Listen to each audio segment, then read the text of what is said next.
Welcome to the deep dive. Today, we're going to head straight to Boulder, Colorado. The big question on everyone's mind, really, how can Coach Prime and the University of Colorado actually build a winning football team this season? Especially with the brand new QB room, Kaidon Slater, and, well, the guy everyone's talking about, JuJu. That's the million-dollar question, isn't it? And look, for listeners who want to get the real story quickly, understand the situation without getting bogged down in all the hype and speculation, that's what we're aiming for today. Cut through the noise, deliver the core insights. Yeah, because it's been quite a ride already.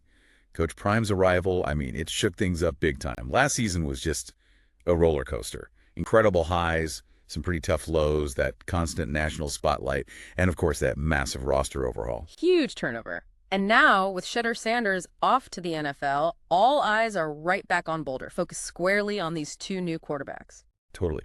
And you hear the reports, right? Slater looking poised, showing leadership in spring. And then Lewis, the five-star freshman, just arrives with all this buzz. Yeah. It's definitely got people excited again. It has, but, as our research really digs into building a winning team, especially at this level, it's way more than just having talented quarterbacks. It's about strategy. Exactly. It's how Coach Prime manages these guys, develops them. It's about the timing of decisions, the team chemistry, how the whole culture keeps evolving, or if it keeps evolving. Right. So the core of our deep dive today really boils down to this. What's the best path? How can Coach Prime leverage Slater and Lewis to find success this season? Because it really feels pivotal, doesn't it? Like a make or break kind of year. It does feel that way. And our goal here is to really pull out those key strategies, those levers he can pull. We want to break down the real challenges, sure, but also the opportunities facing Colorado. Give you a clear picture of what actually needs to happen for them to, compete seriously. Okay, let's dive right in then. The biggest elephant in the room, who's running the offense, all the info we have points to, needing to establish a clear pecking order pretty quickly. Yeah, that seems critical. Kaidon Slater is, by most accounts, the guy penciled in as the starter. Reports say he's looked mature, taken charge in spring drills. And the bit of prior experience, even just being in the program last year, not necessarily starting games consistently, but being there, that gives him an edge, right? That familiarity with the system, the people around him, that can offer some much-needed stability, especially early on. Definitely. But then you've got JuJu, the five-star kid. Scouting reports are calling him things like electric playmaker, elite potential, like that kind of talent. It just fires up the fan base immediately. It absolutely does. And that's where Coach Prime has this delicate balancing act. Yeah. History, the data, it pretty clearly shows that teams that have sustained success, they usually rally around one main quarterback. There's just a real tangible benefit to that consistency. Helps the offense execute, helps solidify leadership within the team. Makes total sense. The QB touches the ball in almost every play. Having that one clear leader, it lets the offense find a rhythm, teammates know what to expect, his tendencies, all that. Precisely. Our analysis really suggests the locker room needs that clear signal, who's the guy. That clarity gives everyone a sense of direction, and maybe just as importantly, it can head off potential friction or uncertainty that, a lingering 2QB system can sometimes create. Okay, so it sounds like priority number one might be just solidifying Slater as the clear QB1, get that stability established. But our insights also hint that this doesn't mean you just stick Lewis on the bench and forget about him. No, not at all. It's more about having a smart development plan for Lewis, one that doesn't disrupt Slater's progress right now. Yeah, think of it like a strategic long game. Lewis clearly has immense talent. Getting him some meaningful snaps, even if he's not QB1 right away, that's vital for his own growth and, frankly, for the program's future down the road. Yeah. It's managing expectations now, nurturing that potential, but doing it without, kicking off a weekly quarterback controversy. Right. A steady hand is key. But even the best QB needs the right system. Our info highlights that the offense itself needs to change, needs to evolve. It can't just be what it was last year, relying so heavily on Shedeur arm. Yeah, that was pretty clear. There were issues with predictability. The O-line struggled, especially on those longer developing plays, and the run game was, inconsistent at best. And what's really interesting is the emphasis on tailoring the offense, making it fit Slater and Lewis specifically. Because last year's offense, had flashes, big plays, but it was undeniably built around Shedeur's passing ability. That same approach, it just won't automatically work with two QBs who have different styles. Okay, so let's break that down. Slater, the reports describe him as more of a rhythm passer. Good in that intermediate range, quick release, seems smart with pre-snap reads. The thinking is build packages that use tempo, spread formations, maybe more three-step drops, get the ball out fast. That makes a lot of sense. Slater's skill set seems to fit really well with a more efficient, timing-based passing game. Quick decisions, accurate throws, short to intermediate, that can move the chains, keep the offense moving forward. And then Lewis is painted more as the playmaker, the improviser.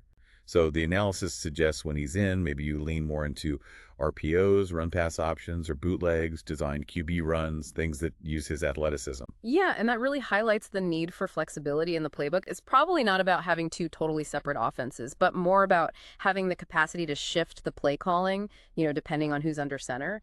That kind of adaptability, that can be a real headache for defenses trying to prepare. The phrase custom-fitted offense really sticks out.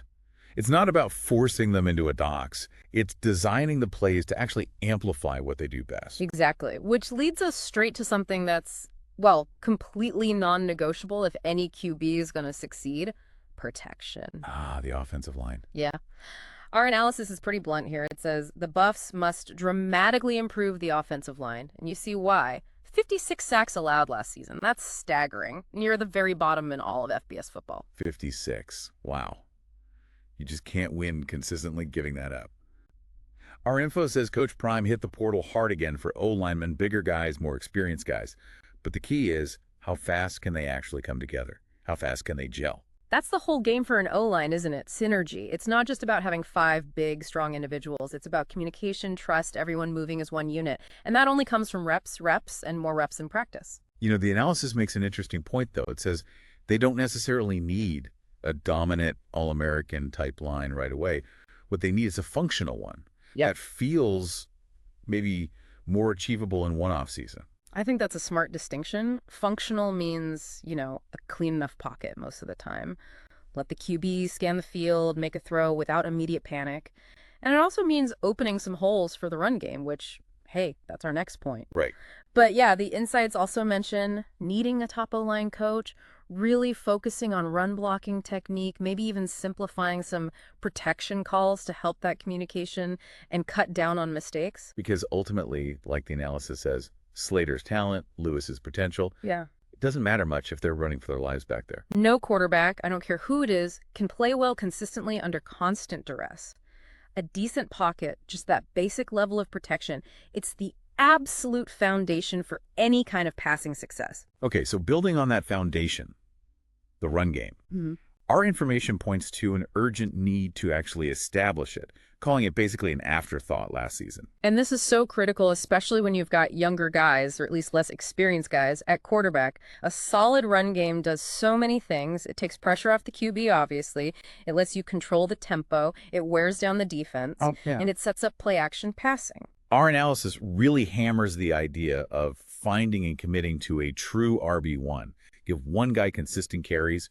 Dylan Edwards is mentioned as maybe having that potential, maybe getting back to his high school form, or maybe someone else steps up, maybe another transfer. Yeah, establishing that lead back gives the ground game a focal point. It forces defenses to respect the run consistently, and that opens up those passing lanes, creates better matchups outside. It's about finding that rhythm, letting a guy get into a groove. And that balance, as our info points out, it just helps young QBs so much. Play action works better, you can slow down the pass rush, keep blitzes honest, and maybe most importantly, it keeps your own defense resting on the sideline by controlling the clock. That time of possession piece is huge, especially when you get into those close conference games. Our analysis specifically mentions winning tight games in the Pac-12 and how a reliable run game is often the difference maker there. Okay, so offense is getting a lot of focus, understandably. But we can't ignore the other side. Our info is pretty clear. The defense has to get better. Giving up 35 points a game on average last year, it's just too much. Way too much. That puts insane pressure on the offense to be perfect, basically. And like the analysis says, trying to win shootouts every single week, especially with a young QB room, there's just not a winning formula. It's not sustainable. So to fix that, Coach Prime brought in Charles Kelly as the new DC. Our info points to his reputation for discipline, structure, and, that SEC coaching background. Kelly's experience, especially in a league known for tough defense, could be really key in changing the mindset and the scheme over there. But the analysis clarifies something important.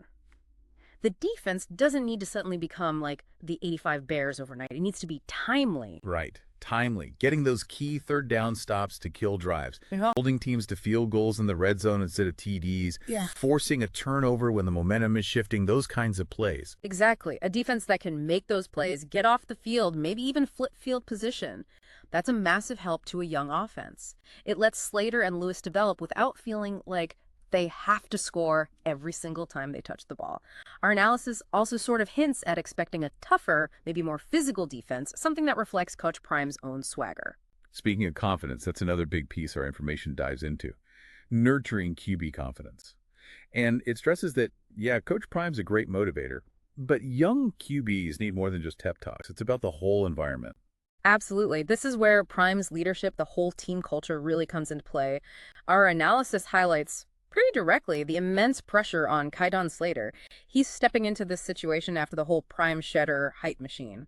That's a lot. Yeah, he's not just following any QB, he's following the coach's son, who was constantly in the national news. That's a unique kind of weight, even if Slater's a different player. It is. And our analysis really emphasizes how crucial it is for Coach Prime to create an atmosphere where Slater feels like he can make a mistake, learn from it publicly, and still lead with conviction, still have the team's backing. It's about building resilience. And then for JuJu Lewis, a true freshman, the ups and downs of a college season are going to hit him hard sometimes. Our info suggests Coach Prime needs to be that steady anchor for him through all of that. For sure. Keeping that belief strong in both guys, especially after tough games or when the media starts asking questions, that's absolutely vital. The analysis mentions public support, shielding them from maybe some of the chaos, and really working on their mental toughness just as much as the physical side. That idea that winning starts in the mind feels especially true for quarterbacks. Okay, let's talk about how this roster is built. Coach Prime's use of the transfer portal, it's been well talked about. A lot, both good and bad. Our information acknowledges that, but stresses that this year needs a more selective portal strategy. Right, that feels like a really important shift. Last year felt like a total overhaul, almost starting from scratch. This year, the approach seems to be much more targeted, more strategic. Our analysis actually lists specific spots, definitely offensive tackle, interior D-line help, maybe a reliable slot receiver like a safety valve for a young QB, and some veteran experience in the secondary, a safety or corner. So it's less about sheer volume now and more about finding specific impact guys. Players who can step right into weak spots and upgrade the talent around the existing core. The analogy used was plugging gaps, not flipping houses. That's a great way to put it. The foundation is perhaps starting to form. Now it's about adding those key pieces to take the next step. And our analysis does suggest that getting the right guys through the portal this time around could actually make Colorado competitive with just about anyone in their conference. Okay, so you get the talent in, whether it's recruits or transfers. But then our information stresses you have to win the locker room. It gives Coach Prime credit for his people skills, but notes that connection doesn't automatically equal team chemistry. That's a huge point. That personal touch is valuable, no doubt. But real team chemistry, that comes from shared grind, mutual respect, everyone buying into the same goal. Our analysis emphasizes that Slater and Lewis, they have to earn that respect from their teammates through work ethic, how they carry themselves, what they do when the cameras aren't rolling. And Coach Prime's job includes making sure that locker room stays unified, not letting it get split by the QB competition or whispers of favoritism or even, the whole NIL dynamic these days. Definitely. A fractured locker room sinks teams fast, doesn't matter how much talent you have. Our analysis talks about building that culture of accountability, real unity, a shared purpose. It uses that word brotherhood that you hear around winning programs, and it draws that straight line. Team buy-in leads to fan support, which fuels energy and ultimately helps produce wins. All right, last major piece here. The schedule and the crucial importance, according to our info, of starting fast. Yeah. Generating early momentum. Oh, the psychology of a good start is massive, especially for a team like this, integrating new QBs, trying to build belief. Starting strong can quiet down the outside noise, sure, but more importantly, it builds that internal confidence, that feeling of, hey, we can do this. Our analysis points out how early wins directly boost QB confidence, lets the defense play faster because they trust the offense, gets the fans even more hyped up, creates that real home field buzz. It mentions last year's huge opener against TCU. Yeah, that's shocker. But it rightly says this year needs follow-through. It needs consistency, not just one big upset. That's the key difference, isn't it? That TCU win was amazing, but they couldn't consistently build on it. So, our analysis suggests really targeting those first few games, building game plans specifically around the QB strength in those matchups, aiming for maybe a 3-1, even a 4-0 start if possible. That kind of launch pad could really set the tone for the whole season. Okay, so let's try and wrap this all up.